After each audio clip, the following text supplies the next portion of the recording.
This episode of Dopey is brought to you by our friends at Aloe Recovery, located in sunny Southern California, in Malibu and Silver Lake, and somewhere in western Los Angeles. Aloe was created by our friend Bob Forrest and his friends Evan, Jared, and Bob to create a facility that treats addicts and alcoholics with compassion and connection rather than control.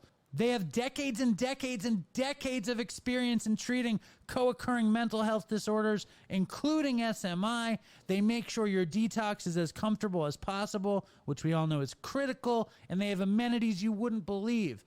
Sound bath meditation, the potentially spiritually transformative sweat lodge, equine therapy, surfing, and much, much more. They care about their clients. I've heard this from clients that went there. If you're fucked and you're willing to go to treatment, I highly suggest going to Aloe. It's aloerecovery.com. This episode of Dopey is also brought to you by SoberLink. At SoberLink, somebody cares about your recovery. Unfortunately, relapse is so common, especially when it comes to alcohol, because it is widely available and highly prevalent in many social settings. That's why having true accountability and a deterrent from drinking is so important for staying sober.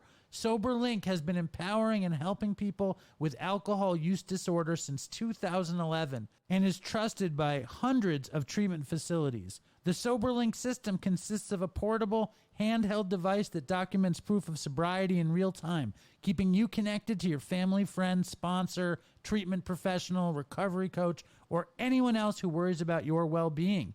As an exclusive offer to our listeners, email info@soberlink.com and mention Dopey for $50 off your device. Do it for that someone who cares. Let SoberLink and Dopey help you to stay off of the sauce. Check it out at soberlink.com/dopey. This episode of Dopey is also brought to you by Clean Cause. Clean Cause is a delicious yerba mate beverage that puts purpose behind your daily pick-me-up. They are certified USDA organic and offer low and zero-calorie options. Do the most with 160 milligrams of naturally sourced caffeine and know you're doing good with every sip, because 50% of their profits support addiction recovery. It is simply better caffeine. Use the code DOPEY for 15% off your next order of Clean Cause from cleancause.com. They have tons of delicious flavors. Support Dopey, support addicts, and go to cleancause.com with the Dopey code DOPEY. And lastly, but not leastly, and definitely most importantly, this episode is brought to you by listeners like you through the power and miracle of Dopey Patreon, which is www.patreon.com/dopeypodcast. If you don't know about it, Patreon is this amazing thing where you can kick money into the doposphere and you get more Dopey content for your buck. There's videos, there's exclusive interviews, there's music, there's so much stuff. Just go to www.patreon.com/dopeypodcast, kick down some money. It helps us make the show as good as possible. Thank you for subscribing to Dopey Patreon. Go. You won't believe it. It's so good. There's also amazing gear. New gear. There's the new, finally, OG red and white Dopey t-shirt available right now. And next week, we're launching the new Bertha Dopey tee, hoodie, tank top. It's a nice looking article of clothing. I'm very excited for that. Brought to you by SRO Prints in conjunction with Always a Hoot Productions. Also, I've got more hats than you can fucking shake a stick at. We sold out of our Dopey Nation truckers. We still have Good So Bad truckers, regular Dopey truckers in a million colors, Dopey snapbacks, Oy vey snapbacks, and stickers. If you want any of that stuff, just Venmo me. For hats, it's $30 with stickers, $25 without. For stickers, just give me whatever money you want, and I'll send you the appropriate amount of stickers. You just Venmo me to Dopey Podcast and make sure you put your address. Anyway, enough with the fucking ads. Here is the fucking show.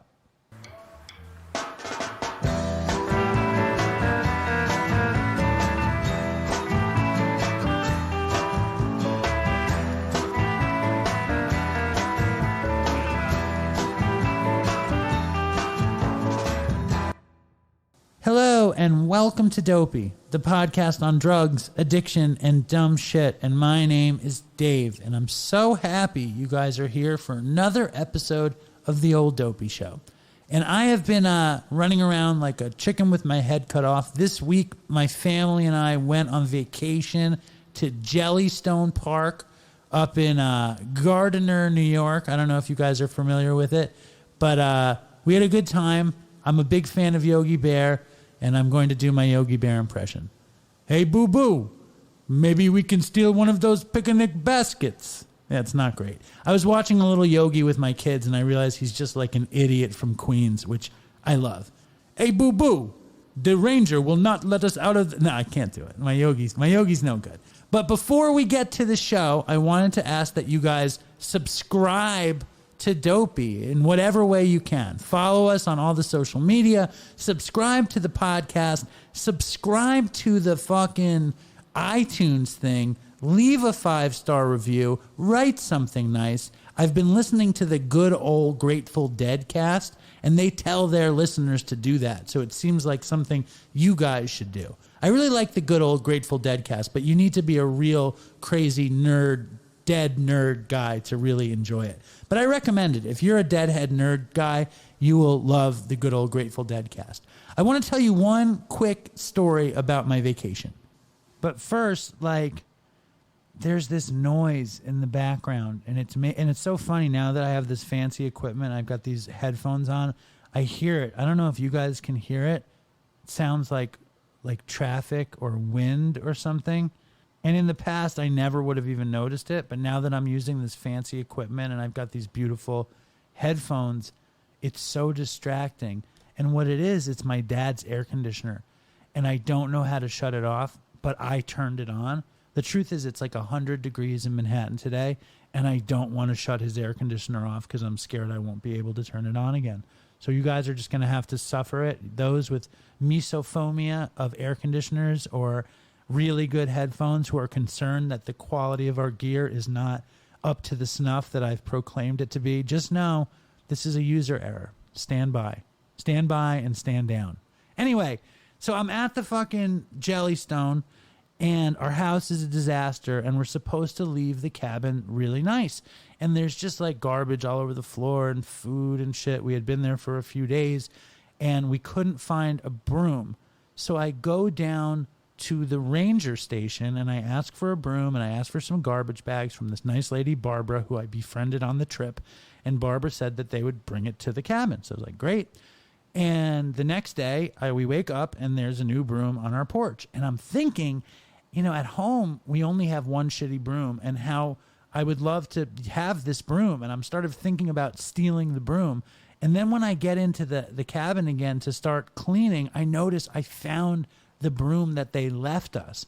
So it makes me want to plot stealing this new luxurious broom, which is actually not a luxurious broom at all. It's just a cheap old standard broom and dustpan. But all of a sudden, my mind is doing gymnastics on how I can steal this thing that obviously wasn't mine. And that's just an indicator that I'm not spiritually fit at the moment, that I'm not firing on nines and tens spiritually. And there's other evidence of this. And some of it is I'm eating like ridiculous amounts. We would eat dessert, right? and I had ice cream in the freezer, and after everyone would go to bed, I felt compelled to eat the ice cream, and it was a Gimme S'mores Ben & Jerry's, which is delicious. But I had no business eating it at that point. I also ate all day indiscriminately to make myself feel better. In the past few weeks, I found myself agitated by work, family, everything. And this is because my spiritual life has not been tended to in a way that is sufficient. So trying to plot the thievery of this broom was evidence of my program being out of whack, and it shows me that it's time to get back to the grindstone. And the only reason that I want to get back to the grindstone is because when I am not spiritually out of whack, I feel better, and I like to feel good. And that's my dopey lesson for you today. Don't steal brooms, because ultimately you won't feel as good. But we have a very exciting show today. It is a woman named Tiffany Jenkins. She is an author and a social media phenomenon. Again, her name is Tiffany Jenkins. Hello and welcome to Dopey, the podcast on drugs, addiction, and dumb shit. And my name is Dave, and this is very exciting.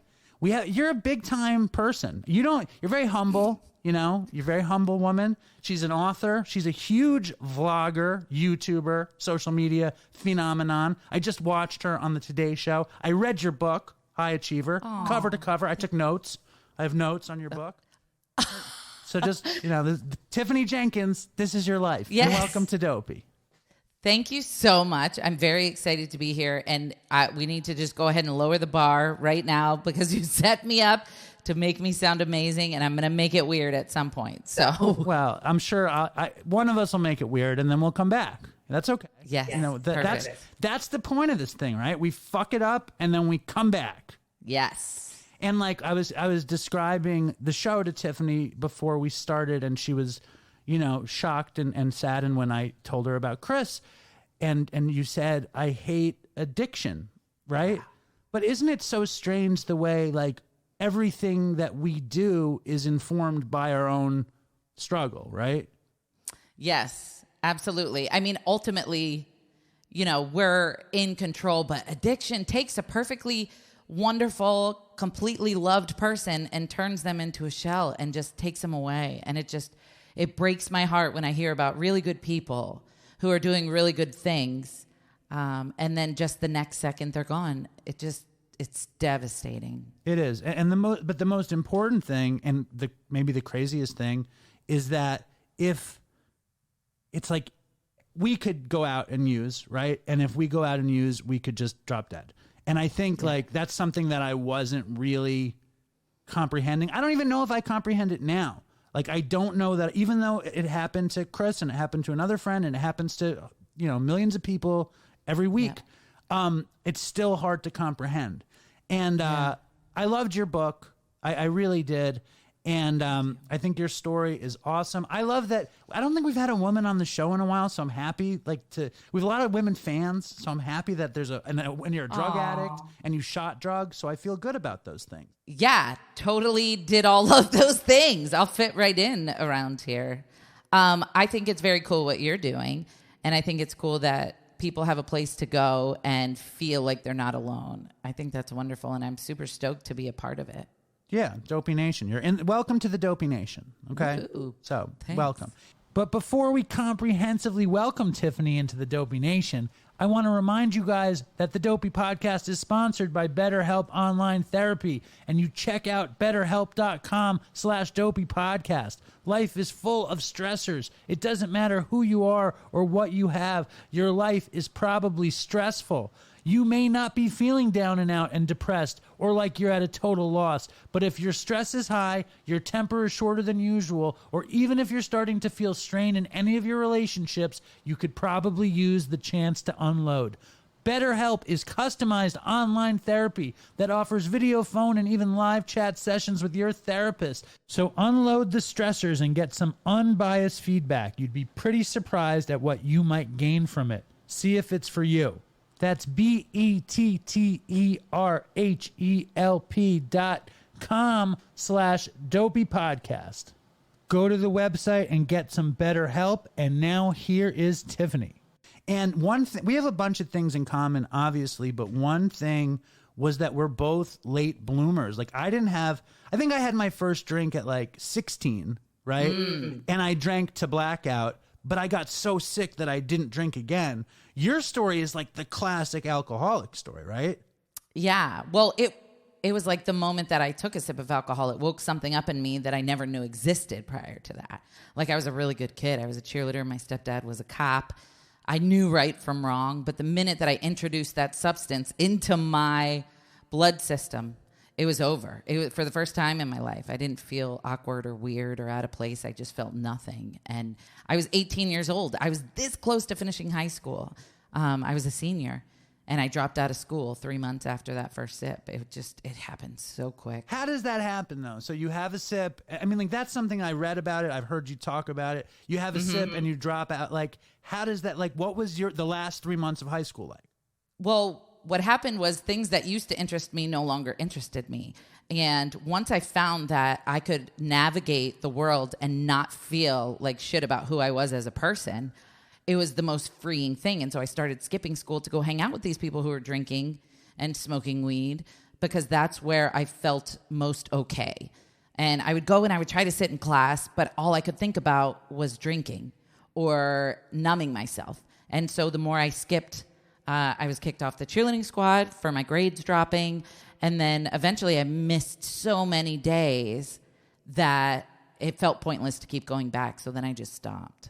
And of course, between the time I took that drink and was so desperate to hang out with these people, I had messed it up at my house. I had lied to my mom and snuck around and taken some of her money. And so she, by the time I dropped out of school, had already like washed her hands clean and was like, do you then, if that's what you want. So I went to live with my dad, who was an alcoholic. So it was perfect. When you went and you lived with your dad and he was an alcoholic, did you drink with him? Did you get high with him? Was that a thing? I didn't. It was weird. I knew what he was doing, and I think he knew what I was doing, but we never did it together. I think he was just so happy to be able to contribute to my life somehow because he had been in and out of it. And so he's like, okay, now's my chance maybe to be a dad. He had 6 kids and hadn't been in any of our lives consistently up until Wasn't it that like point. 6 kids by like 5 women or something? Like Yes. hardcore? Right. Yeah. I think it was 4 women. The funniest thing to me, 4 women, excuse me. But when I read the book and your dad comes and visits you, I have this picture in my head of what your dad is like. And I imagine like this preppy guy who's an alcoholic with gray hair and a belly. And I see a picture of him in real life and he's like ripped and like has the mullet and he's nothing, like tattoos. He's like hardcore, your dad, right? I love that you brought up the mullet. My dad, I can't even describe him, honestly. He's such a goofball. And him coming to visit me that day in jail is what changed my life. Because up until that point, I felt like I was completely unlovable. And he's like, dude, I'm sober. I've been sober for 62 days. So you need to get your shit together and get out of here so we could do the recovery thing together. I had this picture of him that was just not so what he looks funny. like. I know. And like, when did it become opiate addiction? So things progress, obviously, in addiction. It was my early 20s, and my friends and I had just broken up with this boy, and my friends like gave me this crushed up pill. I don't know how into detail we can go. I usually don't go this much into detail. No, super. This is all we live for. This stuff.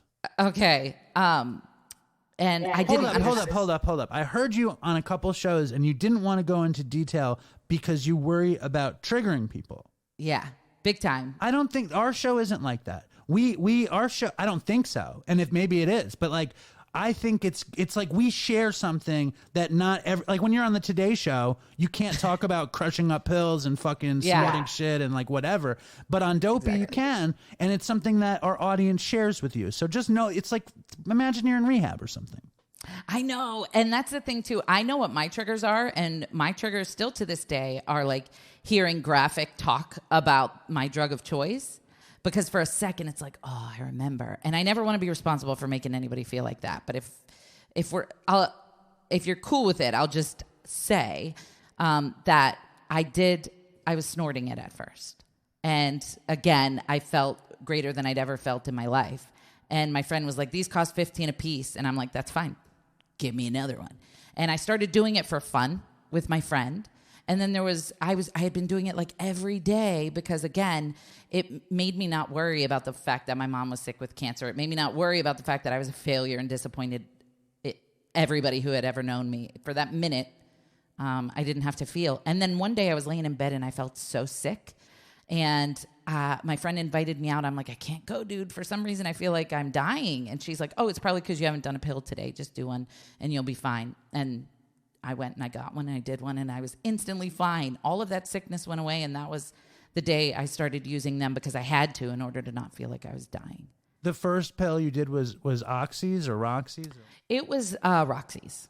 I never did Oxys or Roxy's. Like, you just went straight to... I just did heroin, yeah. Okay, why waste time? Well, I don't think... I'm from New York, and I don't think there were pills around, and there was heroin around. You know, really? Like, nobody ever even offered me... I mean, like, I'm 47 years old, and I used from when I was 23 until I was 36 or something, 37, I probably used heroin. And no one in my whole life ever gave me an OxyContin, ever. Never once. That's shocking to me. That's so weird. It must be like a geographical thing because at the time I started using them, they were everywhere. And the price just kept going up because doctors started cracking down on them. But if somebody had, I believe that at that point in time, if somebody had offered me I don't think I would have done it because it would have felt so extreme to me. But for some reason, starting with pills, which were prescribed to people from doctors, made it feel okay. But then the Roxy's got harder to find, and I was so desperate, and my friend's like, well, I have these Dilaudid. And I was like, great, bring them. And she's like, well, the only thing is you have to inject them. And that was always the thing that I would compare what I was doing to. Like, well, at least I don't shoot up. At least I'm not that bad. But when you're sick, you don't give a shit. And you're like, bring it. Bring everything. I don't care what it is. And it was a completely different feeling and sensation. And I became addicted to the ritual of injecting myself. And I was You're the classic Sackler casualty. Like, you're the classic casualty of big pharma and all that stuff. Because, like, right? No? Yes? No. I hadn't been injured. There was literally no physical reason for me to use these so desperately. It was just because I felt broken inside. And I think that back then we didn't talk about depression and anxiety when I was that age. And so I never knew what was wrong with me. I just felt fucked up in the head and I thought I was crazy. And so when I took this stuff, I didn't feel that way anymore. And I like it when you talk about depression and anxiety because, like, I never talk about, I like, anxiety is like, I just feel like that's me being Jewish. Like, neuroses is anxiety. Like, it's just, I'm stuck with it. And depression, I just thought was like thinking.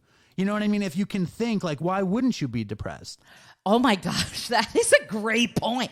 I think about that all the time. I'm like, who isn't depressed and anxious with the world we live in? I think that there is a difference when, like with my anxiety, I'm terrified when there's zero threat. There's zero reason. I will start a train of thought. Like, I'll be looking at my kids and I'll be enjoying their presence, and then dark images of them getting badly hurt enter my brain for no reason. And I'm actually like picturing their bodies, you know, and I'm like, what am I doing? I'm hyperventilating for no reason. We're safe. We're in my living room. But I think there's a difference between feeling stressed and feeling like you're in a haunted house in the middle of the day on a Wednesday when all you're doing is sitting on your couch. And it sucks so bad. I still battle with it, but I've learned different coping mechanisms that don't, end me up in jail. What do you do? I mean, because I have 2 kids. I have concerns, but I don't think about them in body bags and stuff. Like, I get worried. My wife gets really worried that, like, we have a 3-year-old and she'll, like, we just put her in the bed. You know, we took her out of the crib. And she has her bed, and she leaves the room at night, right? Yeah. And so we have a baby gate on the top of the steps, and I forget to lock the gate, and I go to work one day, and my wife texts me, I'll kill you. No, she wrote, when Susan falls down the steps, her blood is going to be on your hands. Yes, good for your wife. I would say that same stuff. Because it's so true. Like, I totally get your wife. I feel like we could have a conversation about this. I tell my husband all the time because he's just so nonchalant. He's like, let him play in the road with fireworks. And I'm like, honey, That's not safe. And there are in ways I feel like I'm ruining my kids. I'm definitely passing my anxiety on to them. I feel like they have way less fun when I'm around. And so that's something that I have to really work on. But it's something that I am actively working on. But so when I start to feel anxious, like I've learned breathing exercises. I have tactile things that bring me peace in the moment. Do you use fidget toys? I do. You don't. I do. Yeah. But I don't carry them regularly, but I have fidget jewelry that you spin that helps me like when I'm on stage or when I'm on a show or something. I keep crystals in my pockets, which I'm not trying to say like I'm a witch or anything. Not that there's anything wrong with that, but I transfer all my nervous energy into the stone, and I'm like telling myself like, you're safe, you're at peace, take all the nervous energy and put it into your hand. And it really helps. I love filling bowls up with Orbeez, which sounds so stupid, but I have one of Orbeez, like water beads. Yes, you do. You have to know what it is. They're those little balls, and they're clear, and they start off really small, and then you add water to them, and then they get a little bigger. They're used in... Okay, well, you're missing out. They're for kids. Yeah. I filled the bathtub with them because I was like, this is going to be so fun for the kids one time. And I put my hand in it, and it felt so satisfying and amazing that I just locked the door and never let the kids play with them. It just became my thing. And everybody makes fun of me, but it really helps me calm down. So you really do this stuff actively to work on your anxiety? I have to. Otherwise, I will just wither away. All my hair will fall out. I will bite my nails to the knuckles. Breathing has been the biggest, easiest thing for me. And also communicating with my spouse what I need in those moments of stress, because he doesn't know what the hell's going on. He's like, dude, calm down. You're fine. And so I had to explain to him what it feels like and tell him I'm working on it. I need you to help me while I'm working on it. And you can help me by just hugging me and telling me everything's okay. I just want to feel safe in what feels like a super unsafe world. This is why you have 4 million followers, because you're like, it's like you're out there and you're like, I can make things well. I understand it's like. I like this. And do you go to 12-step meetings or no? I do. Yeah, but I don't really talk about specific programs on my platform because anonymity, but also because I'm really afraid that people are going to connect me with this program and think that they have to do it or they don't have to do it based on something I say. I want people to know that there's different ways to recover and there's no set way, and you have to find what works for you and leave the rest of the shit behind. But a 12-step program and a sponsor definitely saved my life along with a higher power, and I couldn't do it without that. Nice. Me too. I have the same thing. And we took that whole thing and we invented, we named it. You want to hear what we called it? I'd love to. We called it the alt recovery movement, which says there are an infinite number of ways into addiction and an infinite number of ways into recovery, and just find your path. And AA, NA are two of those paths, Yes. And like my sponsor was always like, don't mention you're in a fellowship because you're going to make the fellowship look bad. Yeah, exactly. But and the listeners, there's listeners on medicated assisted treatment. There's listeners who do Dharma recovery. There's What's that? Dharma recovery. It's like similar to 12-step, but it's all done through Buddhist teachings, like the Eightfold Path instead of 12 steps. I'm ready for it. When I get into it, I'm going to get Orbeez and I'm going to get a Dharma recovery book, and I'll hook you up. All right. I would love it. It sounds amazing. I think it will be good for your platform. I think that'll be something you'll learn, and you can teach the world about Buddha. Well, did you ever read the book Sid Arthur? I did not. Dude, that's a fucking good book. Herman Hesse. Sid Arthur. It's the story of the Buddha. It's the most beautiful book ever. You have to read it. It's really beautiful. I will. I have to read it again. I haven't read it in a long time. Anything that makes me feel zen and calm, and meditation works wonders for me. I have a Zen den in my house. Zen den? Yeah. It's like a closet under the stairs like Harry Potter, but I decorated it with lights and crystals and essential oil diffusers, and it's where I went to decompress. But now my husband's baseball cards are in there, so I can't fit. So it's not Zen enough because it's got all sorts of non-Zen items. When did it go from good times to like fucking you? I mean, like you described Like, I was going to talk to you about, ask you, like, because I knew when I did heroin, I don't know why, I knew that I would get sick. I knew that if I did it every day, I was going to get sick. I just had a belief in my head that I was going to be able to afford it every day. Like, I had a good job at the time, and I thought I was going to be able to pull it off because I was stupid. And, you know, I believed something that wasn't true. I was practicing self-deception. But I knew that if I did it every day, I was going to get sick. So it sounds like when you first got sick, you were like, fuck it, I don't want to feel sick again. Yeah, so I didn't know, though. Like, I'm not joking. I thought meth and heroin and all of that stuff was the stuff that you didn't do because it turned you into a robber and a felon. I didn't think that that could happen with pills because it wasn't as prevalent, like as well known as it is now. So when I started, I genuinely had no idea that it would end that way. I'd never had an idea. And even that night when I was sick, I thought, I don't think I even cared. I'm like, this is just my life now. And if I just keep it to one Roxy per day, I'll be fine. I remember thinking I could manage it. And then my mom got really sick and passed away at 46. And I found out I was getting a trust fund. And I was like, I'm so smart and self-aware that I know I will take this trust fund money and I will use it to die because I'll buy so many drugs. So I went to the person in charge of the trust fund and asked them to spend that money on a rehab for me. And I went to rehab in 2009 because I thought it's what I was supposed to do. I didn't want to be there, but I thought it was the right thing to do. So you have the Roxy habit, you get the trust fund, and when everyone thinks you're going to spend the trust fund on Roxy's, you go to rehab. I didn't even get the trust fund because I knew if I did. And so I thought that would be the perfect time to mention I need help. But I was defiant the whole time in rehab. I'm like, just so you guys know, I'm still going to smoke weed when I get out of here. Weed is not my problem. It's the Roxy's. And they kept telling me that I couldn't. And so I was angry.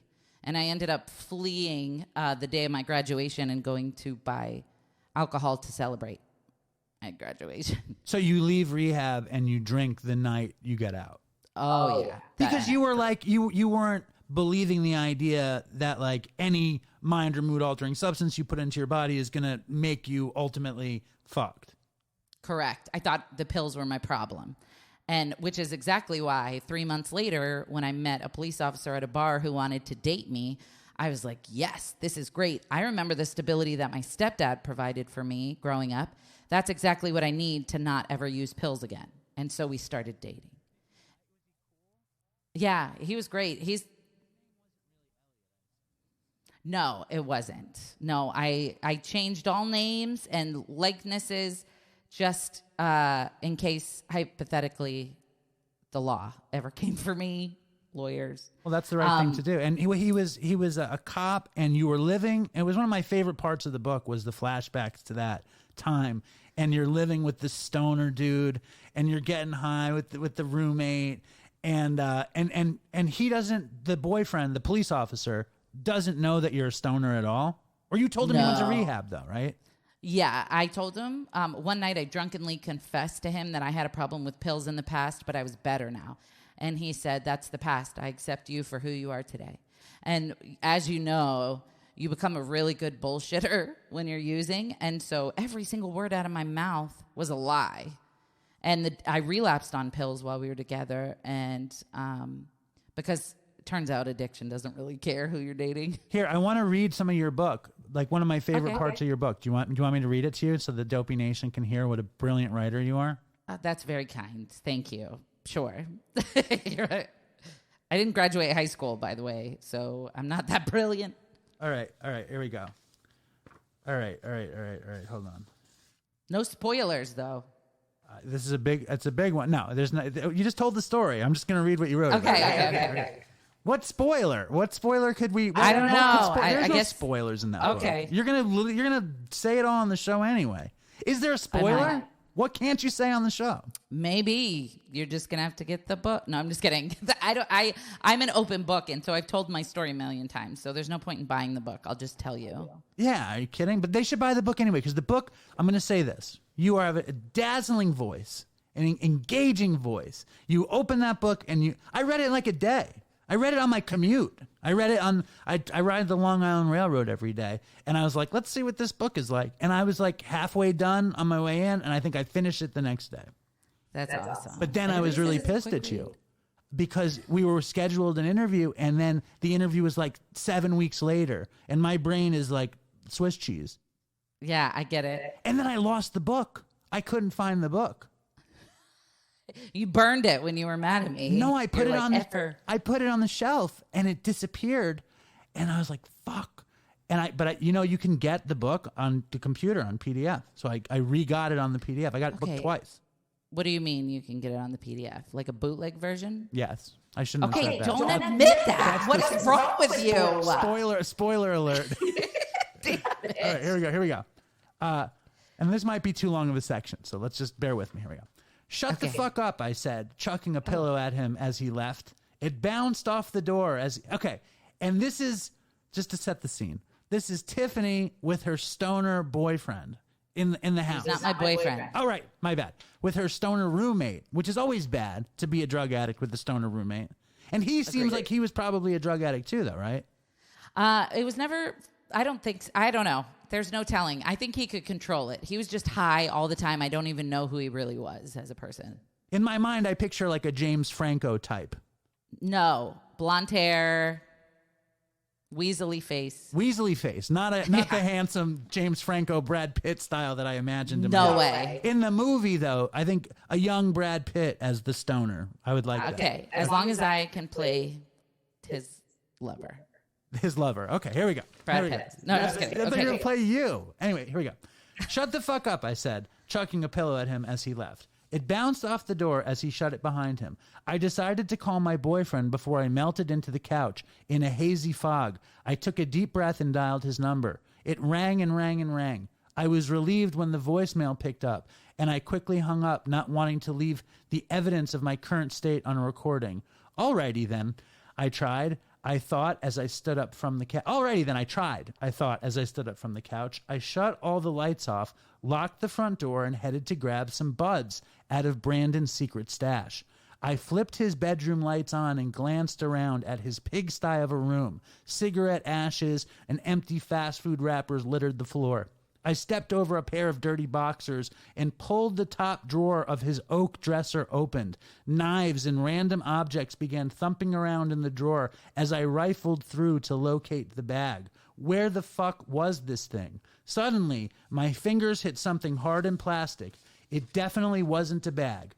I began to sweat as my knuckles turned white from grasping the tube so hard. I gave it a shake, and my suspicions were confirmed. Pills rattled inside the bottle as I pulled it out from under the socks to get a better look. I should have let go and run out of the room, but curiosity had gotten the best of me. I looked at the label and didn't recognize the name of the person they were prescribed to, but I recognized the drug immediately. They were Opiates. Dun, dun, dun. Yeah. That's where it gets good. One of the most powerful pills one could get. One pill cost like $40. What the fuck was he doing with these? My palms were clammy around the bottle, but I couldn't let go. My heart was wrapping the inside of my rib cage, and I began salivating. It felt like I was possessed. This is a good relapse passage, just so you know. Are you feeling Thank it? you. Are you on the edge of your I seat? am feeling it. It's so weird to hear it because I remember the moment. Put them back, you fucking idiot. You are clean. You got clean for your mother. She is watching you right now. Don't do this, I said to myself. There was an inner battle going on in my mind between my addiction and myself. Turmoil and angst swarmed around me inside like bees. Suddenly, and before I had time to think, I threw the bottle into the drawer and left the room. I didn't even bother closing the drawer. I had to get out of there. I wasn't going to let my addiction win this time. I had come so far and was not about to give up now. I made it 2 steps out of the bedroom when suddenly my mind was hijacked. A dark force took over the helm, and I was merely a helpless bystander. I watched from somewhere far away as my body turned around and my legs began moving toward the dresser before my brain could process what was happening. Stop, I yelled out loud to myself. No. The tears began streaming down my face. I couldn't stop what was happening. I was powerless. The familiar pop of the lid being opened was the most rewarding and heartbreaking sound I'd ever heard. I knew what came next. I shook a pill into the palm of my hand and returned the bottle to its resting place. A few moments later, I was staring down at the white line in front of me. It looked like powdered snow. I had licked the coating off the oxy and smashed it to smithereens without a single thought. It was mechanical. I'd done it so many times that it was programmed into my mind. I could keep reading, but I have to. I'm sorry. Without hesitation, I placed the rolled up dollar bill in my nose, leaned down, and snorted deeply. The powder coated the back of my throat as the familiar burn in my nose greeted me like an old friend. I shoved the rolled up bill into my bra just as my brain turned to jello, and the warm sensation of liquid relaxation began flowing through my veins. Holy shit, I missed this feeling. Fuck. Why would anyone voluntarily stop taking these things?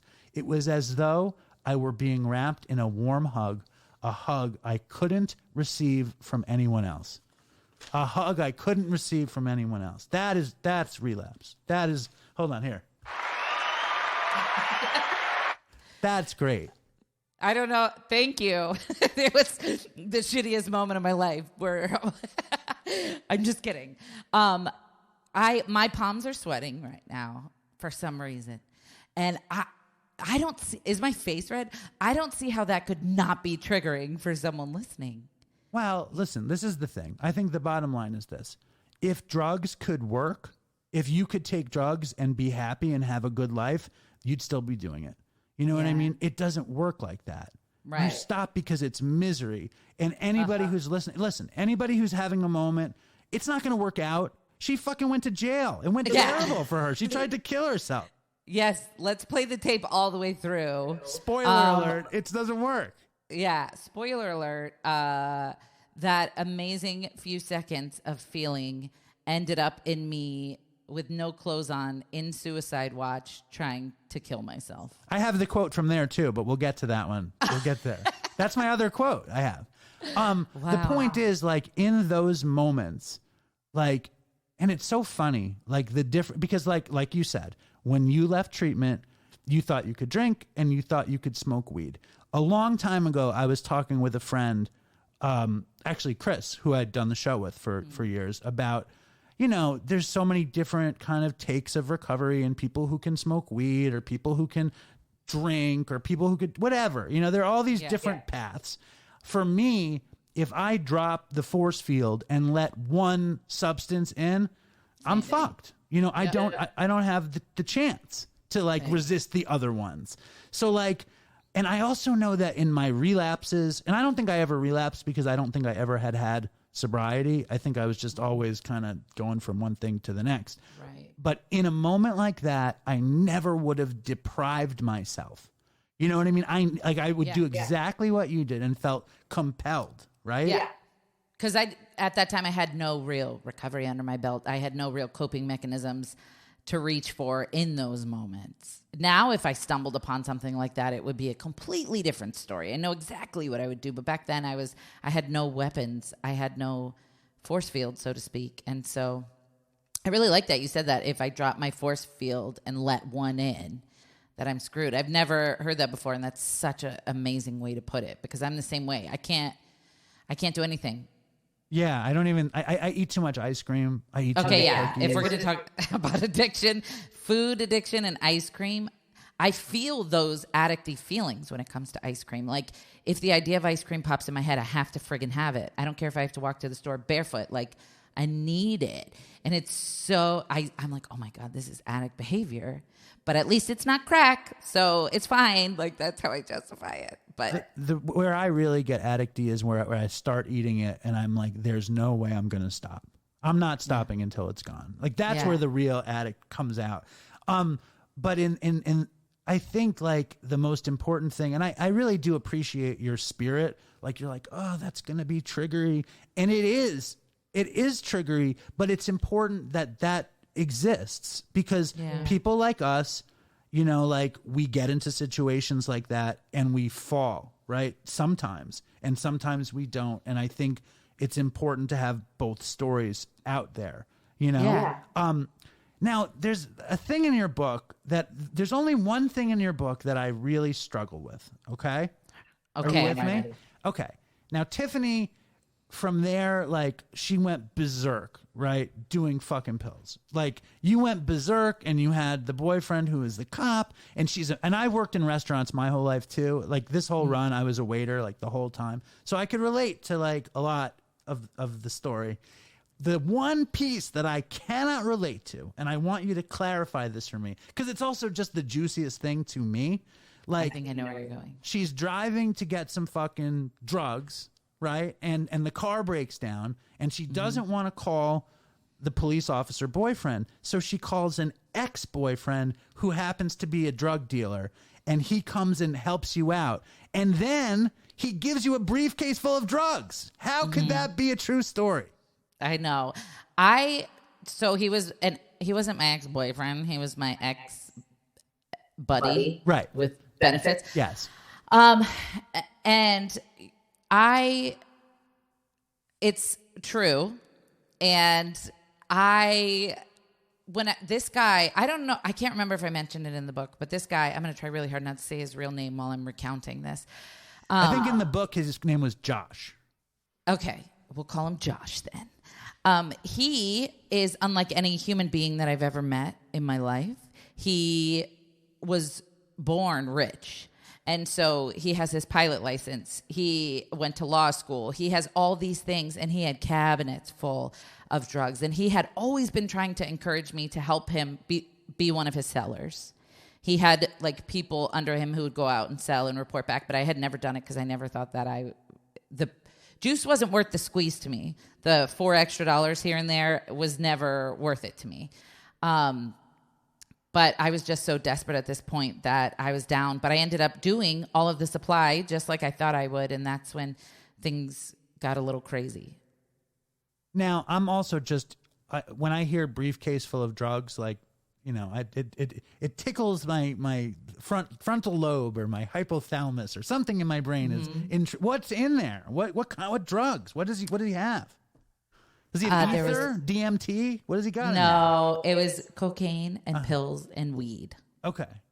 And I had never even, like, I used to do cocaine just for fun, just whatever. But I was sitting in my house by myself and I was bored and I was like, I could just take a little bit. He would never know. And then I just kept doing that. And then with the pills, I would always come up with excuses like, I'm just going to do this pill and then I'll make enough money at work to replace it. But it never happens. Same with the pawn shops. It just never happens. You always think that there's going to be a way out of this situation. And I think you justify it so hard and convince yourself that anything is possible when you're sick. And that's what I did through that whole thing. Do you think he was evil? I think he is still. I am terrified. Part of me is terrified that he's read this or somebody's told him like, hey, this sounds a lot like you.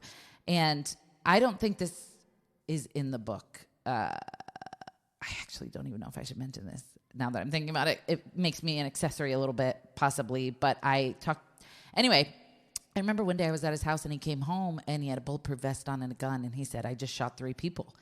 And I can't remember if I put it or not. But I remember being like, what the heck are you talking about? And I guess there was like a drug deal gone bad and he had shot at the side of the car. He didn't know if any of them died. I ended up bringing it up to my cop ex-boyfriend and saying, hey, by the way, are there any unsolved murders that involve shooting from this month on this year? Because I think I know who did it. Like I was ready to admit it all, but it was never found. And I don't even know if it was true, but he's unlike anybody I've ever met. And he's still up to his old ways because I do occasionally stalk him on Facebook just to see if anything's changed. And nothing. I mean, the thing that really bothers me about it is just like, I've been in situations like where every time a drug dealer has ever fronted me drugs to sell, I've done them every time. Like it's never happened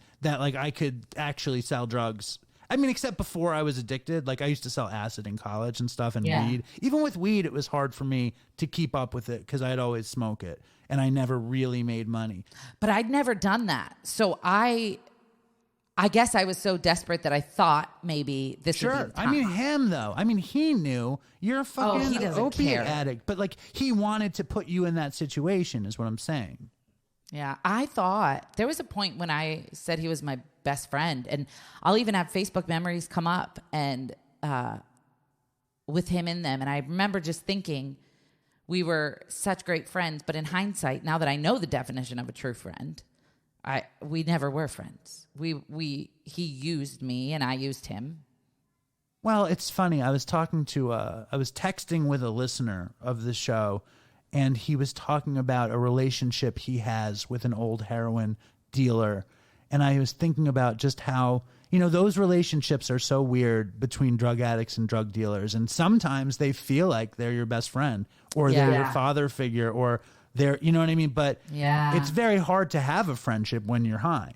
Like, it's very hard to have a friendship when you're in active addiction. Yeah. Even my best friend, who was a female, I would screw her over in a second. If our dealer was like, I have 3 left, and I knew she wanted to go and get some, I'd be like, I'm on my way. Fuck her.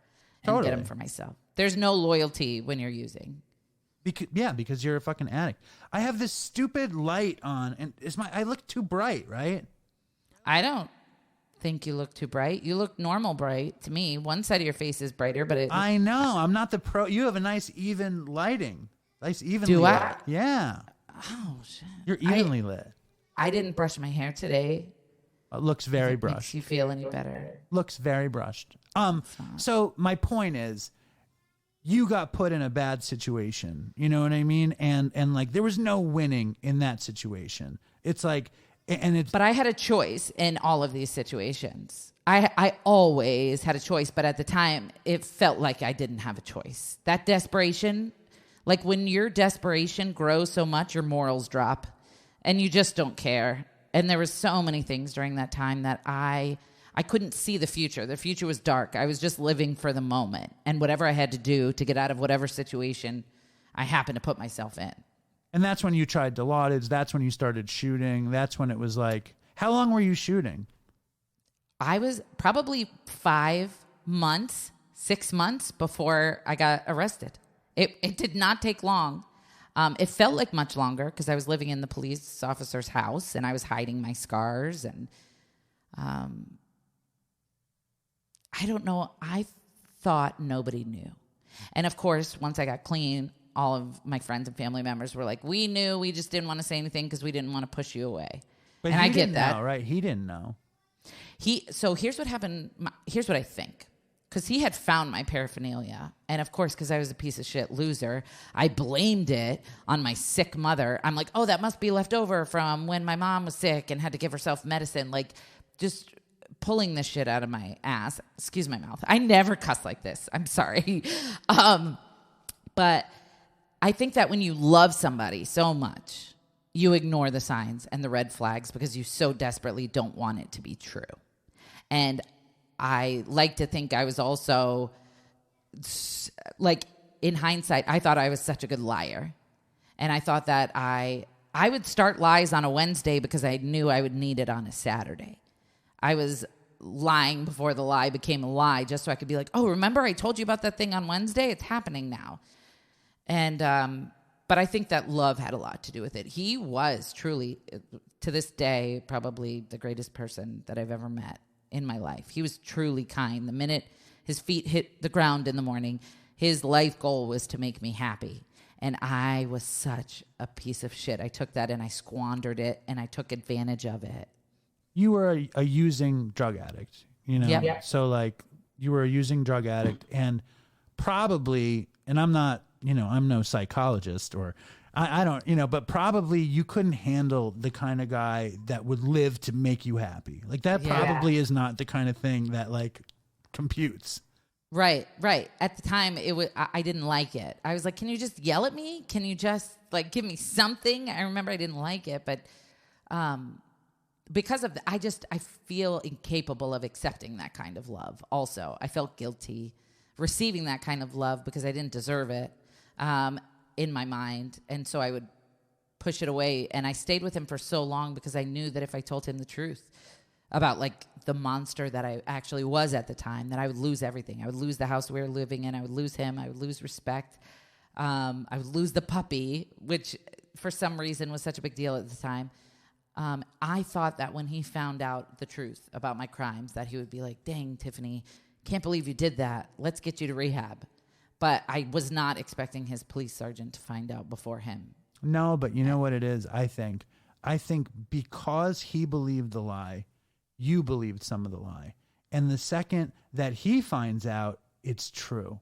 You know what I mean? Like, you were so good at lying and you were so invested in the story that as soon as it was out, your fantasy of being like this policeman's girlfriend who's straight and drinks sometimes is over. And the truth comes out. And then, like, you know, the craziest thing, obviously, this is the spoiler, but we have to, you know, how can we not talk about it? Because it's like very juicy. I'm always a sucker for briefcases full of drugs.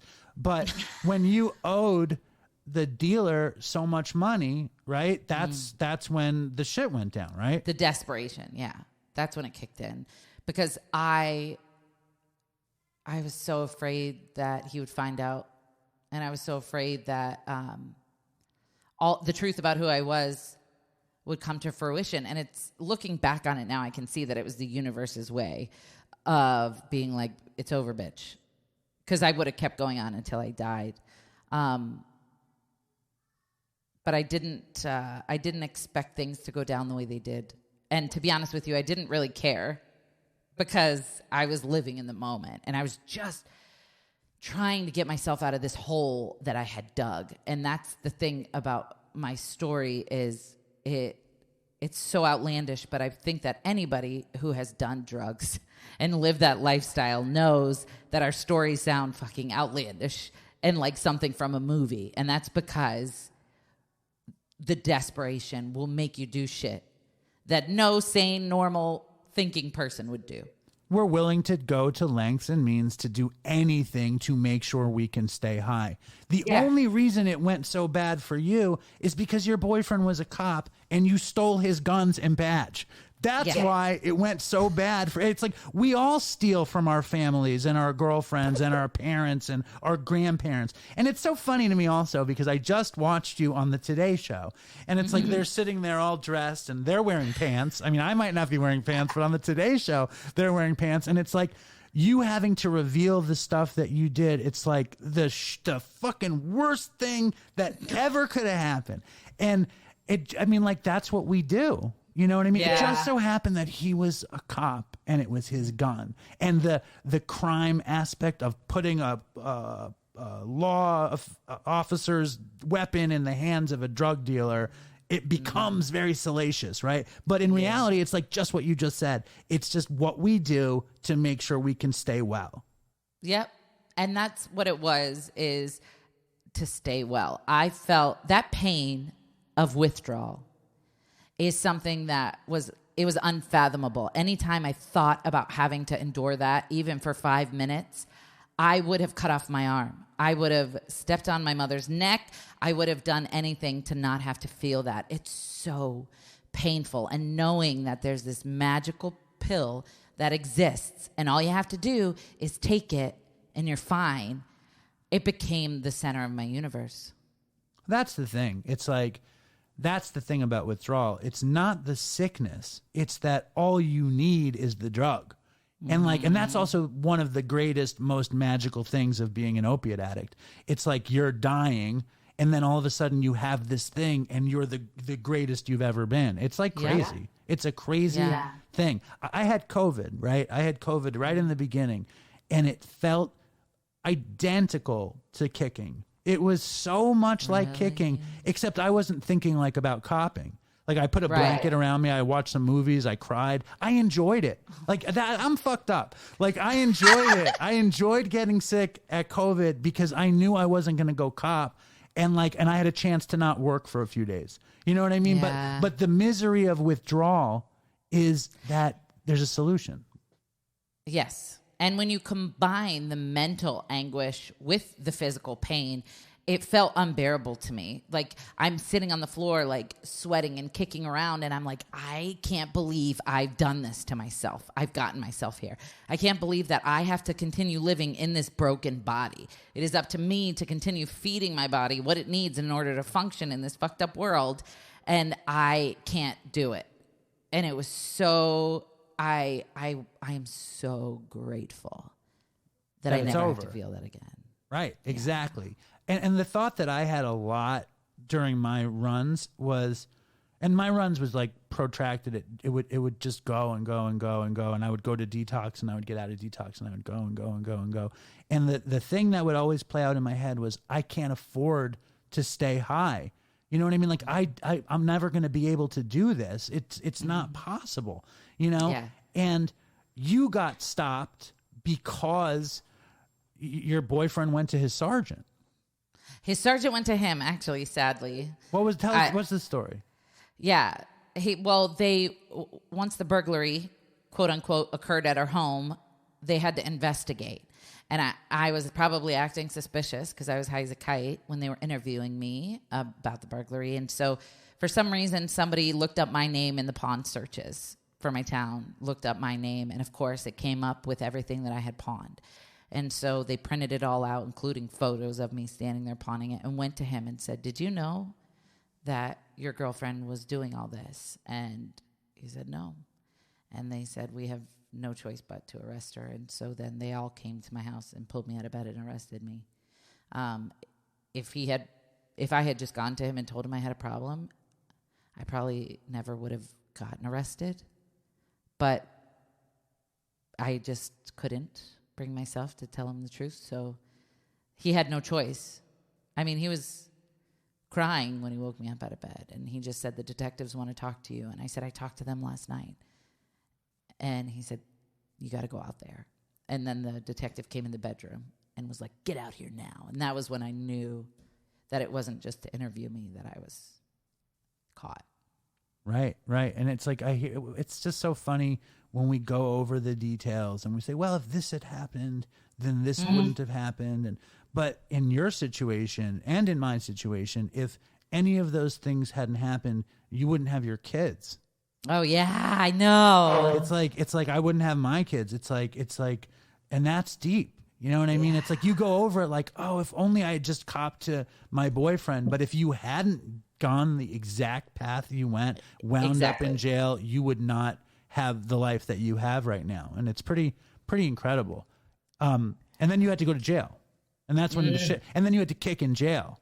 Ugh. I can't figure out if that's better or worse, to be honest with you, because I feel like knowing that I didn't have the option to go get it made it somehow more doable. Yeah. Every time I go away, every time I ever went away to kick, it was infinitely easier than any time I couldn't kick at home. Okay. I couldn't do it. Like I never had to kick in jail. I would do like a night in jail. And I would never did time. You know, I just did a night and then I'd get out and cop or whatever. And that happened twice. So I don't want to brag that I've done it so many times. I went to jail twice for 2 nights. But like whenever I went to detox, I also got medicated. You didn't get medicated in jail, but I think being separated from the possibility makes it psychologically different. It does. Yeah, I felt that. And of course there's ways, you know, in the general population when you have people coming in that you could get drugs if you wanted. But by then I had been so long that I never partook in any of that. But yeah, it was the most humiliating experience of my life, though, was detoxing and Suicide Watch. Because during the detox, it was so painful that I felt like I didn't have a choice. I had to die. I wanted to die more than anything. I had to.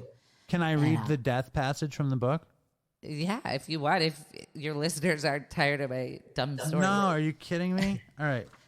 I remained, and this is Tiffany kicking in jail in the beginning. It's very graphic.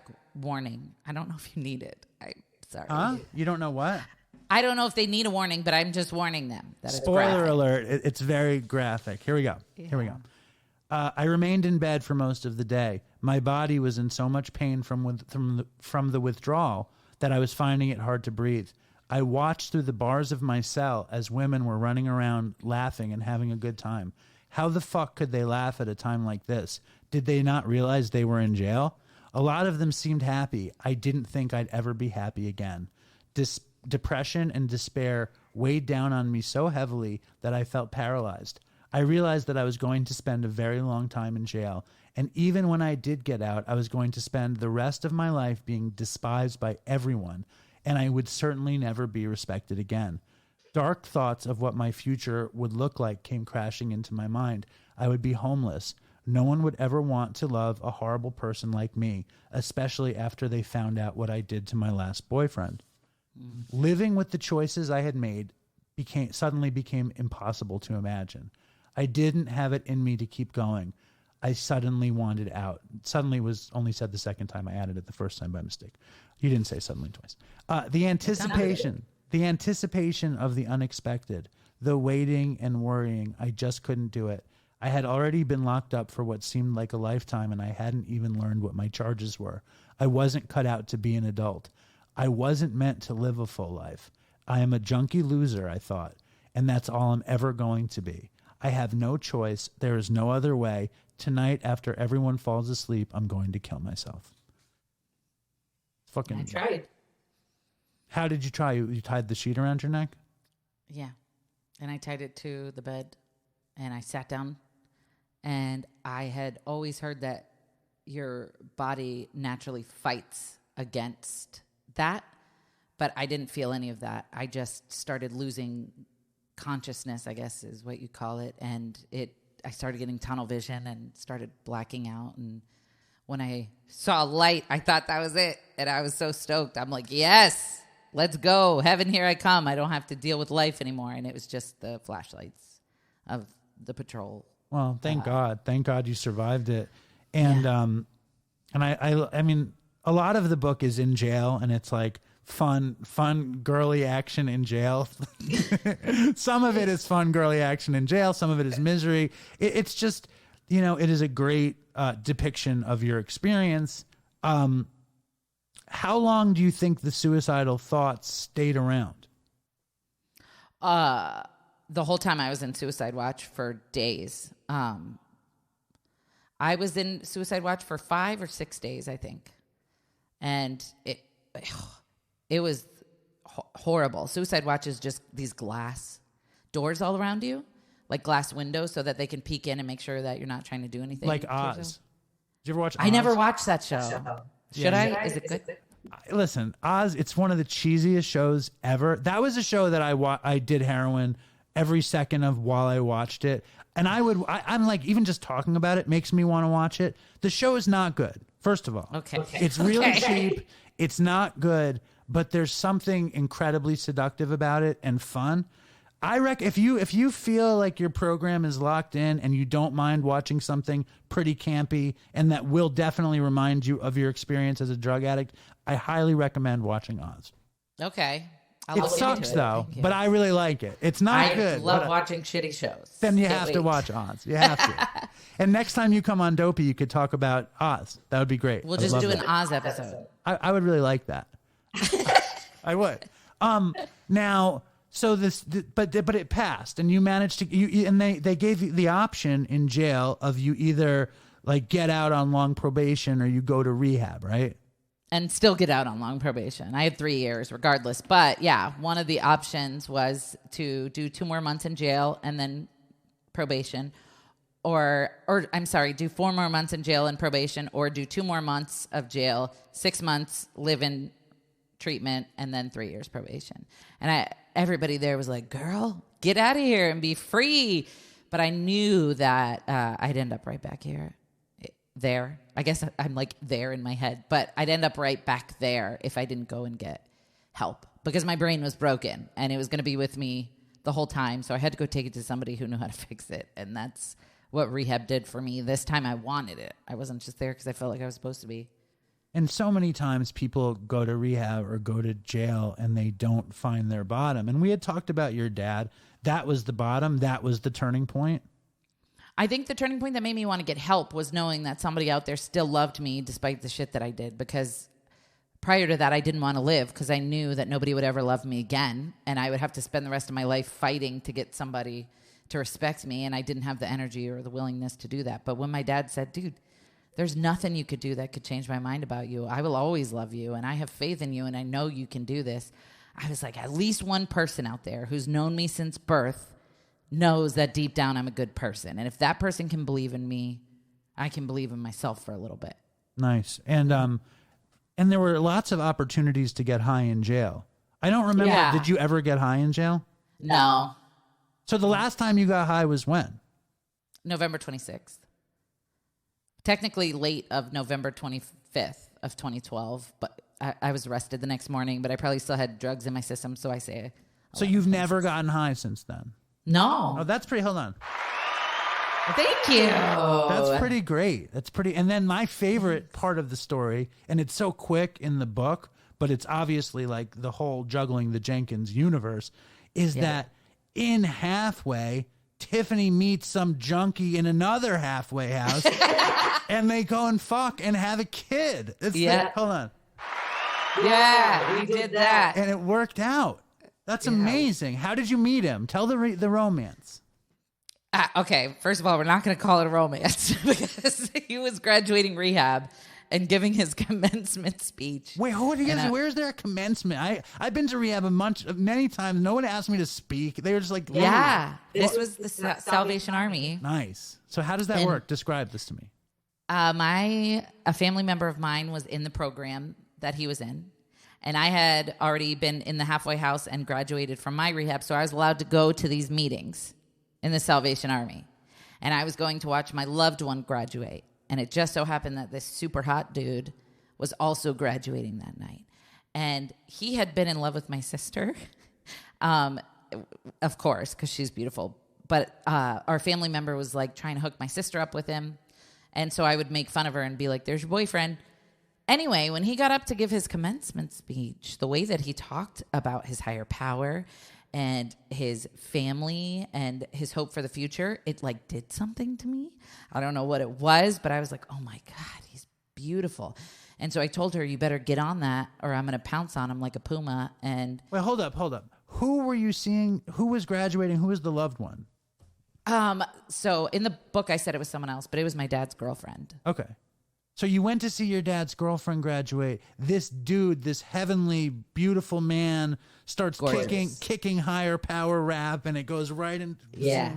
And I was like, he's got 4 months clean. This is going to be perfect. What could go wrong? And then, as fate would have it, he ended up in a halfway house 1 street over from mine. So that night of his commencement, I told my dad's girlfriend, I said, put a good word in for me.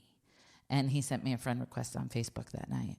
And we started talking, and we would walk and meet up at dumpsters because we didn't have a car or a job or anything.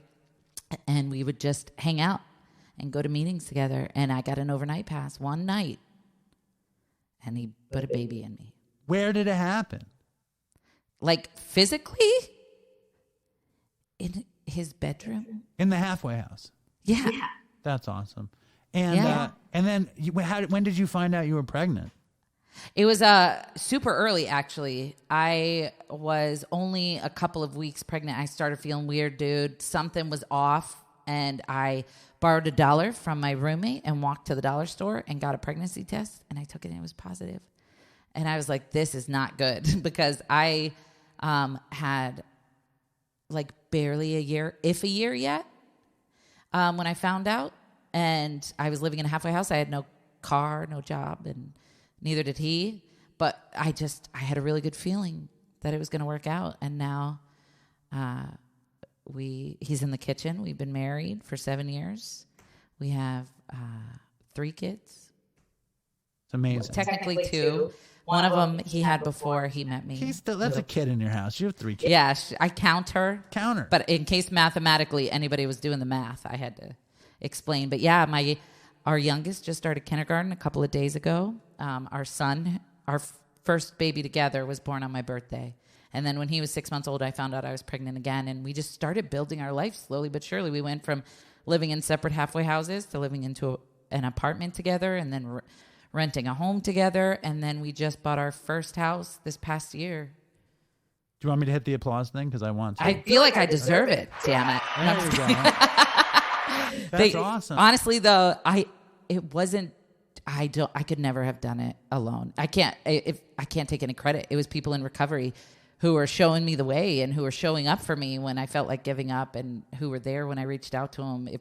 I wouldn't be here if it wasn't for them. Well, I love that. And like, to be totally transparent, I've had my share. I had sex in a halfway house, but don't tell anybody. Okay, it's our secret. But we didn't stay together. You know what I mean? So my question, and not even close. My question is, you're very public. Your story is out there, 4 million people, and YouTube and Facebook and everything. How often do you hear from people who married their halfway house sweetheart? Like, how often do you hear that story? I mean, I've heard it before. I don't recommend it, but I do have friends who met in rehab and are married with kids now, and it's because their goals and were aligned and they work together. And I think that the most important thing is figuring yourself out, because at that time, I remember thinking when we started talking, like, I have 10 months clean. I've got a great foundation of recovery. He is just a bonus to my life. He's not required. And I know where I'm going with this. And I think that the biggest part is making sure that you're all right with yourself, because if you're looking to fill this void with this other person, chances are it's not going to work out. And I think we were both he should have run away. Well, honestly, you both should have run. But that, things happen the way they happen for, there's a million reasons why things don't work or why they do. And we have some listeners, there's a couple that met through Dopey Nation Zoom. There's there's a dopey romance out there. And I get emails from people who met their wives in rehab. I don't think I ever heard I think you met Jessica Kent. Did you meet Jessica Kent? Yeah. Yeah, and she had the baby in jail, which is much worse than your situation. Yeah, I can't imagine. Right? I'm sure you could. I mean, it's fucked up. It's like, but she has a beautiful life. You have a beautiful life. I'm curious. Basically, you were a non-professional high school dropout. And when you're pregnant and you're having your first couple kids, like, I've heard you talk about, like, just posting on Facebook and shit, whatever. Like, when did it, like, the mission, the vision of Juggling the Jenkins hit you? Like, how did it happen? I had been like, the reception when I put some personal shit out there was unbelievable. How did you put it out the first time? Blogs. What was the format? It was like you had a website, but what made you do that? Well, it was just me and the kids, and I was super depressed after I had my daughter. I had postpartum depression. I felt lonely. I would look on the internet. Everybody looked like they had their shit together, and they had these families, and they looked so happy, and I didn't want to have my children anymore. I wanted to run out of the house and leave them there. I didn't want to be a mom, and I was like, I'm failing. And I reached out for help from a doctor. I'm like, is it normal to despise your kids and resent them for existing? And he said, nope, you've got something going on. And so I started getting treatment for that. And then I just vented about it on this WordPress site. I started it. And I was like, I'm just going to collect my stories here.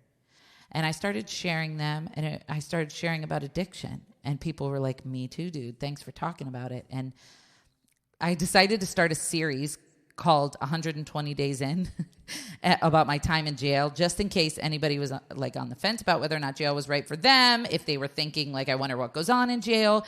I wanted to tell people about my experience. And this lady was like, I am so invested every week to find out what happens next. I wish that I could send these stories to my son who's in jail. And that was when I was like, I need to make this a book.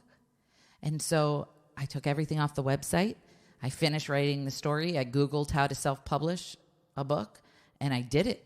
In the first year, it sold like 50,000 copies or something. And it was just, there was typos in the book. Character names changed from one page to the next. Like, I had no effing clue what I was doing, but I did it anyway. And Penguin Random House caught wind of my book, and they were like, let us help you with these typos, and we'll republish it. And now it's in bookstores, and it's being sent to jails and rehabs all over the place. And it's, I guess it's just because, like, instead of doing what I normally do, which is, that's way too hard, I can't do that, it'll never work out, I was like, fuck it, I'm going to try it. And I stepped outside of my comfort zone, and everything, it was amazing. And you're like my hero. Do you know that? Me? You're like my fucking hero. I'm trying to write a book. Like, I'm working on a book, okay? Awesome. Working title, The Last Jewish Waiter, working title. Love it. I'm working on a YouTube channel because I want to be like you. You're my new hero. Oh my gosh, take me down from that pedestal because I am going to disappoint you any second. You can't. I think that's the point, though, is that I dropped out of high school. I, at one point, tried to die. Like, I had nothing to offer the world. And if somebody like me is able to live a life after drugs and try all this cool shit that they never would have gotten the chance to if they had been successful in their own self-sabotage attempts, that anybody can do it. Absolutely. And it's so true. And more importantly, like, we went to the end of the world. We almost died. We, misery, depravity, depression, nothing good coming. And then all of a sudden, you're not doing that shit. And it's like, you can make things and you can create things that bring you joy. You can create things that bring me joy, and we can sit here and none of it could have happened if you kept smoking weed or doing oxys or shooting Dilaudid or whatever the case may be, and it's amazing. I think, I love your story. Now I have another question. Okay. What came first, the book or the vlog? So videos also, I think I've always loved comedy. I've always considered myself to be a goofball. And so I think it was simultaneous. I started Juggling the Jenkins in 2017 and I just made some silly videos while writing out. And the book, there had been a couple of videos released at the time of the book, but I think it was a culmination of the two. People would find my funny videos online and be like, oh my gosh, she's so hilarious, I'm going to follow her. And then they'd get to my page and find out that I'm a recovering drug addict. And they're like, wait a minute, this does not look like what I think of when I think of a drug addict. And so that's when I slap them with the truth. And I'm like, so keep hope alive, because if you like me, then you have to know that there's hope for your loved one. That's the rope-a-dope, and you have balls though. Like when Chris and I started the show, we didn't have balls. We were totally in anonymity. You know what I'm saying? Like, and I still like, I'm not so public with people that aren't into Dopey. In the Dopey world, pretty much everybody knows who I am, whatever. But in my world, I'm in my own personal sphere, like at work, I tell everybody I'm a drug addict in recovery. I don't mind. But in my friend world, I don't talk about it. That's not even true. Only on social media. I do not publicize being an addict on social media. Like on your personal page? Yeah, I don't. I don't. Well, you don't have to. I know I don't, but I like that you had balls and it worked. Well, the only reason I even had those balls is because of the reception that I received. I was shocked at the amount of people who accepted me and were like, that's amazing. You're awesome. Thank you for telling me. But that's the courage paying off. Here, I want you to read. Can I send you an email really fast and you can read it? Yeah. Okay, hold on. Okay. Okay, now before you read it, I want to tell you, this note is from a long-time Dopey listener named Joey Pepper, who I often would call Joey Pepper. And Joey Pepper listened when me and Chris did the show. He would make fun of Chris. He sent in a Dopey theme song. Like, he was one of the true blue original dopes. He sent me Dopey decals, really well-made Dopey decals that I put around New York. And then he disappeared. And then there's another Dopey guy who wrote a song, and Joey Pepper's in the song. So out of no place, Joey Pepper emerged and sent this email. Whoa. And you want me to read it? Okay. Dave, wow. I'm loving the podcast. I stopped listening a while back. Not because the show was bad, but because I changed jobs and wasn't able to listen. But I'm fucking back. I started with the most recent, and I'm going backwards till I get to where I left off. WTF, the Dopey Nation is the shit. I joined a couple of days ago, the Facebook group. I'm joining my first Dopey Zoom meeting in a little while. Today is day 1 of my recovery. I never gave my recovery a chance. I've never been to a meeting, a detox, a treatment center, sober living, nothing but jail. Jail was the only treatment I ever got, but I'm ready. I want recovery. I want a better life, and Dopey is what has inspired me. To be in recovery and get connected and be sober and live fucking life. I didn't even know about recovery till I listened to Dopey. I always heard about people going to rehab. I never really understood recovery. Thanks to you, Dave. You kept it going. Thank you. If I didn't have Dopey in my ear all day, every day today, probably wouldn't be. If I didn't have Dopey in my ear all day, every day, today probably wouldn't be day one. So thank you, Dave. Joey Pepper. That's so sweet. Hold on. Yes, Joey Pepper. When was this sent? Where is he? How's he doing? He okay, there's something called the Dopey Nation was something that we would make fun of our listeners and call them the Dopey Nation, and I would kind of do a weird preacher at the end of the show and say, "Stay strong, Dopey Nation." And that was the beginning, and then it became a real thing. And then after Chris died, they started a group on Facebook called the Dopey Nation, and now there's like 5,000, 6,000 people in it, and like they have Zooms. They have fucking 25 Dopey Nation Zooms a week where they champion the alt recovery movement. And they're going to love you, by the way. I know that's a drop in your 4 million empire, but like, listen. Yes. It doesn't matter. I did not set out to have that many. I think that if just one person hears something and is like, I'm going to try something different today, then literally my work on earth is done, I feel like. And so the numbers are a bonus, but I think it's amazing what you're doing, and it has to make you feel so proud to see all these connections being made in this community that you and your friend created. It does. It does. I mean, I was like, I always wanted to have a talk show. Like, I always wanted to have a talk show, and then we had fun making the show, and I'm kind of like, I'm coming around to the fact that the show helps people. Like, that's, in my mind, I like it. It makes me happy. It's fun. Right. Like, you and I had a bunch of laughs. Like, it was fun. I like fucked up stories. I love being in recovery, and I love the process of putting a show together. Like, I just enjoy the work, you know? Yeah. The fact that people are like getting something out of it is like a side effect. It's like, it's like, and I don't know, like, you know, last year we sent like 13 people to free treatment, like scholarships. And shut up. Yeah, I mean, like, and so like I'm starting to embrace like that Dopey actually does some good besides give me fun and make me a little bit of money. But dude, I'm so happy. And I'm so happy you came on. You were such a great guest. Oh, thank you so much. I'm honored. And I would love to, I don't know if I'm allowed in the group, but I would love to see the goings on of it. I think it's incredible that you created this community. The community created itself. The community is autonomous from the show. They do whatever the fuck they do. They're crazy. But they would love it if you joined the Dopey Nation or if you were a part of the whole thing. But they're autonomous. They some of them like the show. Some of the people in the Dopey Nation never heard the show. I hate those guys. I say there's one guy from Scotland or Ireland who had to, say that he never listened to the show, and that just broke my heart. His name is Derek Hines, by the way. So Derek Hines. Not that you have. I know he's not listening, but you have like a shrine at your house with like a picture of him. You're like, Derek Hines. I'm constantly poking my Derek Hines voodoo doll. He wrote me recently. He wrote me this beautiful note that Dopey really made his life better because he's made so many friends through the Dopey Nation. And an interesting fact about Derek Hines is he owns a sweet shop, a candy store in like Ireland that's like 100-year-old candy store.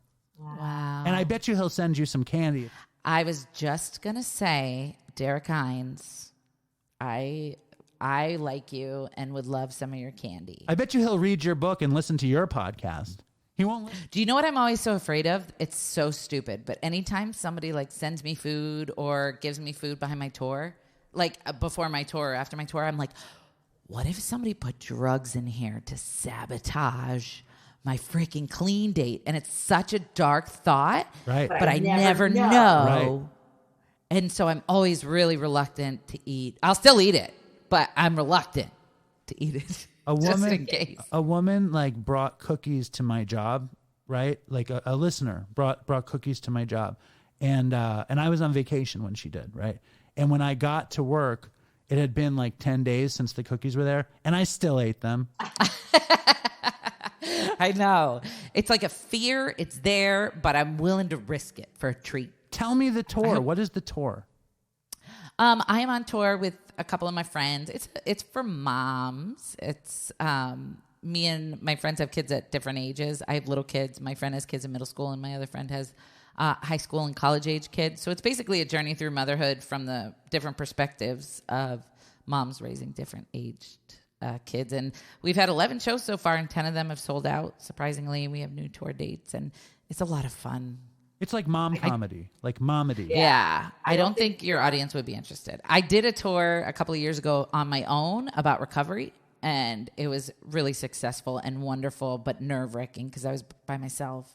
And so this is a little less stressful because I've got my friends with me. That's awesome. And it's not about me. Right. Well, it's about parenthood, but there's so many parents in the Dopey Nation. I want to tell you a quick story, and then I want to ask, and we'll let you go in a second, but just one quick story, okay? Okay. So I'm on vacation, and I'm with my daughter, and we're at my father's house, which is on a lake, and there's a concert on the lake, and we're all kind of paddling around to see the show, and everyone's smoking weed, right? Everyone is smoking weed, and my daughter's 11, and my wife told her what weed smells like. And I was a big pothead, but like I don't ever say to my daughter how much I used to love pot, because I really did. I loved it. And I have a feeling you did too, just from that passage where you talk about the buds. I think people who write buds. I was super paranoid, though. So you didn't love weed like that? Not publicly. Like if it was just me in a movie in my room, I loved it. But if I had to talk to people, I hated it. Right. I loved it. I was like so in it. And I felt like this weird, like you don't see people on heroin hanging out. You don't see people like licking the coating off of oxys and doing lines in publicly. But like, I guess alcohol you do and weed you do. Like, have you had an experience with your children where like, you know, you remember who you are kind of thing? Like it's a double life in a way, or it's many lives we get to live, right? Mm-hmm. So like, do you ever feel like that? No, not really. My kids are still so young. I don't mean that. I mean like where you remember, you were like, oh shit, I was like this and now I'm like this. Oh, every day. I just realize every time I look at their faces, I'm like, they wouldn't be here if I was still living that way that I was living. It's every single thing in my life is a reminder of, I try to remind myself every day of where I came from because I don't ever want to go back. Totally. And the Juggling the Jenkins empire didn't come to you in one pop. It just developed. Yeah. It happened very quickly. I think after 3 months, I had my first 1 million followers, and it was incredibly overwhelming. And I find myself getting caught up in it as well. All these people needing me and wanting me and adoring you. No, but I have this thing where I feel like I have everybody fooled. And it's very terrifying to me. I feel like any minute now they're going to realize that I'm not as great as they think I am. And it's like this self-identity thing that I struggle with daily. Like, because my husband doesn't get nearly as excited when I walk into a room as somebody who is one of my supporters does. They cry and freak out and they're so excited. But this person who knows me better than anybody is just like, hey. And so I'm like, if they knew me like he knows me, then... Do you know what I'm saying? Or my friends know me, that they wouldn't think of me the way that they do. And so I try to just remind everybody all the time, I'm not perfect. Whatever image you have of me in your head, I'm grateful, but it's not real. It's based on clips that I have put out on the internet for you to watch. So keep that in mind. But that's cool that your supporters cry and have nervous breakdowns when they see you. My people aren't going to do that when they see me. You don't know. They're not going to do that. They're just going to be like, do a hey, meetup. blah, blah, blah. Tiffany, you are the best. You were so much fun and such a great interview and conversation. You're right. I asked questions, though. Much. It would technically be an interview. Yeah. No, you totally give credit for being an interview. I was just so natural that it didn't even feel like it. Will you watch Oz and come back on Dopey and talk about Oz? I would love to watch Oz. Unless it really sucks, then I might not be able to stick through it. It's not good. I'm telling you. Okay. It's not good, but you're probably not going to be able to stop watching it. Maybe now that I'm going into it knowing it sucks, I'll be surprised. And Dopey Nation, if you have any comments, questions for Tiffany, write us at dopeypodcast@gmail.com. I will pass it along. And at the end of the show, we say, stay strong, Dopey Nation, and fucking toodles for Chris. Do you want to say that too? Aww. Do you want to say stay strong? Because he would say fucking toodles. He would say toodles, right? At the end of every episode, which... And you do that every episode? Every episode. Because I hated that he said toodles. And his whole thing was that he wanted me to say toodles. And I never would say toodles. And then now I say fucking toodles for Chris because now I have to. I have goosebumps. Fucking toodles for Chris. I want to take a walk around the world. I wonder would it do me any good? Until I get some money in my pocket, then I guess I'll just have to walk around my neighborhood. But I wanna be good so bad. Wanna be so good, so bad, so bad. I wanna be good so bad. Bad desire's all I ever had. And I wanna take a ride up in the sky. Watch as aeroplanes just pass me by. And I wanna see a Lear jetliner take a dive, just to show all of these people what it means to be alive. But I wanna be good so bad. Wanna be so good, so bad, so bad. I wanna be good so bad. Bad desire's all I ever had. And my shadow's getting smaller and smaller. And it's time to where I stand. Shadow's getting smaller and smaller. And it's time to where I stand. And I wonder would they pay it any mind when I leave this busted city far behind. I'll take the high road, however far it winds, because peace and love are very, very, very hard to find. And I wanna be good so bad. Wanna be good so bad, so bad. I wanna be good so bad. Bad desire's all I ever had. Damn it, all these suckers make me mad. And it's all I ever had. And it's all I ever had. And these suckers make me mad, and I want to call my dad, and it's all I ever had, and it's all I ever had, and it's all I ever had. And it's all I ever had. And these suckers make me mad, and it's all I ever had, and I want to call my dad, and it's all I ever had, and it's all I ever had. And it's all I ever